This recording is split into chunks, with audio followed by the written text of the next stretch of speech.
In today's tutorial, I am going to show you how to delete a body in Fusion 360.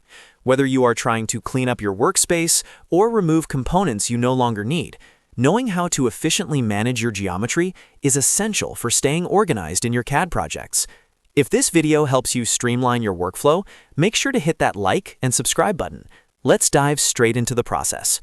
The first and fastest way to remove a body is by using the Delete key directly in the workspace.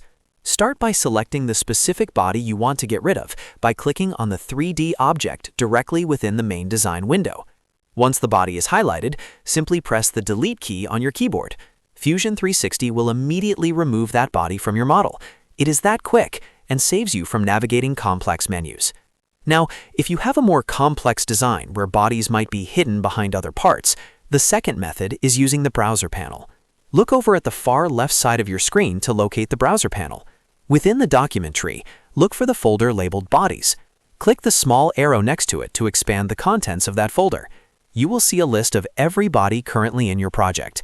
Once you have identified the item you want to remove, right-click the body name directly in that list. From the drop-down menu that appears, simply click on the Delete option.